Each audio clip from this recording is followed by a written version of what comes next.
మన సహోదరి సహోదరుల హోదాతో సంబంధం లేకుండా వారిని ఆదుకోవాలనే మన ప్రభుని ఆదేశాలను అంగీకరించడానికి మనం సిద్ధంగా ఉన్నామా? ప్రియమైన సహోదరి సహోదరులారా, క్రీస్తు ప్రశస్త నామంలో మీకందరికీ శుభాభివందనాలను తెలియజేస్తూ సువిశేష సౌరభాలనే ఈ వాక్య ధ్యానానికి మిమ్మందరినీ ప్రేమపూర్వకంగా ఆహ్వానిస్తూ ఉన్నాను.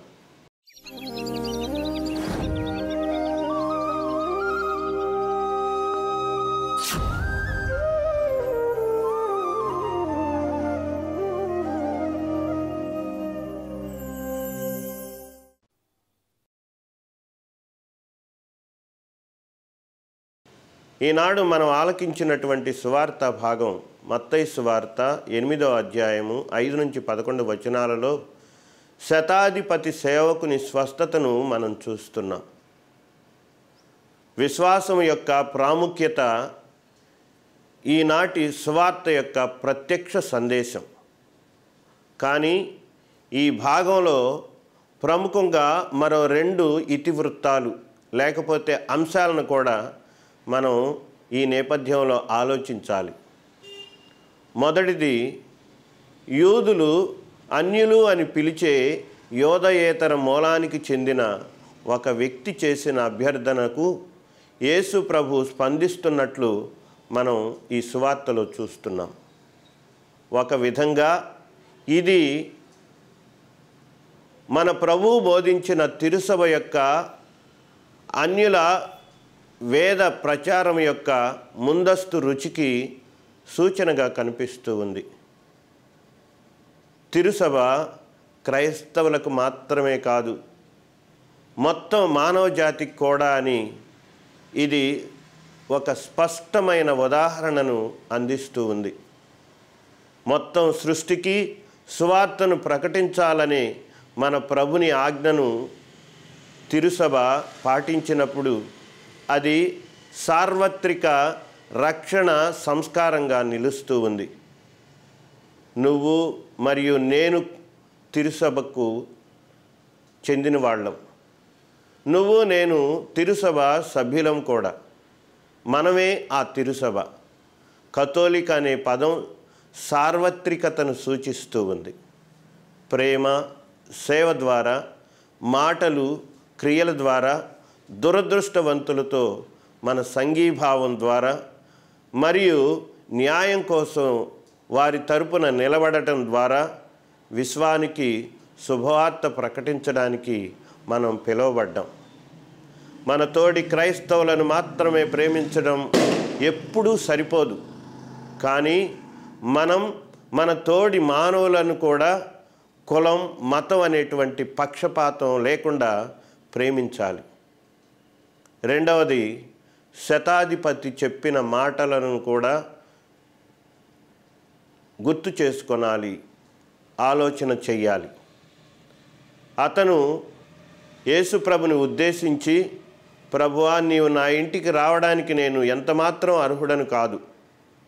నీవు ఒక్క మాట పలికినా నా సేవకుడు స్వస్థతను పొందుతాడు అనే మాట మాత్రమే నువ్వు చెప్పగలిగే చాలు అని శతాధిపతి యేసుప్రభును ఉద్దేశించి పలికాడు.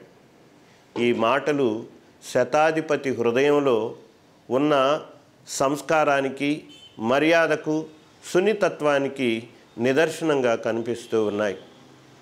యూదుల ఆచారం ప్రకారం ఒక అన్యజనుడి ఇంట్లోకి ప్రవేశించడం ద్వారా ఒక యూదుడు ఆచారబద్ధంగా అపవిత్రుడవుతాడని అతనికి బాగా తెలుసు. యేసు తన ఇంటికి రావడానికి సిద్ధంగా ఉన్నప్పటికీ తన కోసం తన తోడి యూదుల నుండి యేసుకు ఎలాంటి విమర్శలను ఎదుర్కోవాలని శతాధిపతి కోరుకోలేదు. మరింత ముఖ్యమైనది ఏమిటంటే, యేసు తన శక్తితో తన సేవకుడిని ఒక్క మాటతో స్వస్థపరచగలడని అతనికి బాగా తెలుసు. శతాధిపతి చెప్పిన ఈ ఖచ్చితత్వము కలిగిన మాటలు మన దివ్యసప్రసాద ప్రార్థనా విధానంలో కూడా ప్రవేశించాయి అని పూజలో పాల్గొన్నప్పుడు మనం ఆలకిస్తే మనకు తెలుస్తుంది. మనం సహవాసం పొందే ముందు మన అనర్హతను ఒప్పుకున్నప్పుడు ఈ మాటలు మనం అనర్హులమని గుర్తు చేయడమే కాకుండా ప్రభు తన అపారమైన ప్రేమతో మనం ఆయనను స్వీకరించడానికి ముందుకు సాగుతున్నప్పుడు మన అనర్హతను స్వస్థపరచాలని కూడా మనం కోరుకుంటూ ఉండాలి, దానినే కోరుకుంటూ ఉండాలి మనం. కాబట్టి మనం ఈ మాటలు భక్తితో చెబుతున్నప్పుడు మన అనర్హతను మరియు ప్రభువుపై మనకున్నటువంటి నమ్మకాన్ని ఒప్పుకుంటున్నామా? మన సోదరులు మరియు సోదరీమణుల హోదాతో సంబంధం లేకుండా వారిని చేరుకోవడానికి, మన ప్రభువుని యొక్క ఆదేశాలను అంగీకరించడానికి మనం సిద్ధంగా ఉన్నామా అని మనల్ని మనం ప్రశ్నించుకోవాల్సిన ఆవశ్యకత ఇప్పుడు మన ముందు ఉన్నది. నేటి సువార్తను ధ్యానిస్తూ ఉన్నప్పుడు ముఖ్యంగా మన తల్లి మరియమ్మ గారి యొక్క మధ్యవర్తిత్వాన్ని కోరుకుంటూ ఆ తల్లి మధ్యవర్తిత్వాన్ని మన తరపున వహించాలని కూడా మనం ప్రార్థించాలి.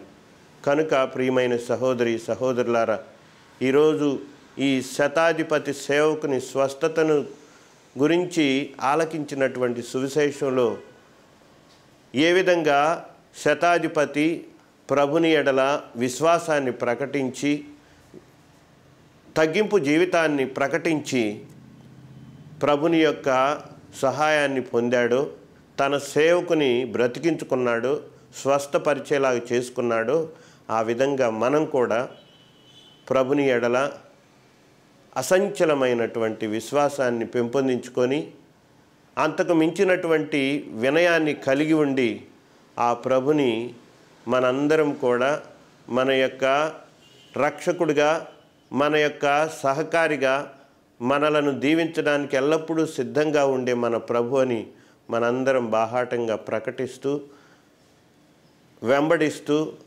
ఆయనను విశ్వసించుదాం. పితా పుత్ర పవిత్రాత్మ నామమున ప్రార్థన చేద్దాం. మహాపరిశుద్ధుడు అయిన ప్రభువా, ఈరోజు మేము ఆలకించినటువంటి సువిశేషంలో శతాధిపతి యేసు ప్రభును ఒక్క మాటతో తన సేవకునిని స్వస్థపరచమని కోరాడు. శతాధిపతి చూపించిన విశ్వాసాన్ని బట్టి ప్రభు ఇజ్రాయేలులో కూడా నేను ఇలాంటి విశ్వాసాన్ని ఎక్కడా చూడలేదు అని చెప్పినటువంటి విధంగా మనం కూడా చూపించే విశ్వాసాన్ని బట్టి ప్రభు ఆశ్చర్యపోడి, ఇంత విశ్వాసం ఉన్నటువంటి ఈ వ్యక్తి తప్పకుండా దేవుని దీవెనలు పొందాలి అని ప్రభు అనుకునేలాగా మన జీవితాన్ని మలుచుకునేలాగా దేవుని సహాయాన్ని కోరుతూ మనందరము తల్లి మరియమ్మ గారి ప్రార్థన మధ్యవర్తిత్వం ద్వారా భగవంతుని అపారమైన దీవెనలు పొందేలాగా దీవించమని మా ప్రభు అయిన క్రీస్తు ద్వారా మనం చేయుచున్నాము. ఏలిన వారు మీతో ఉందరుగాక, మీ ఆత్మతో ఉందరుగాక. సర్వశక్తిగల సర్వేశ్వరుడు పితా పుత్ర పవిత్రాత్మ దీవించి కాచి కాపాడుదురుగాక. ఆమేన్.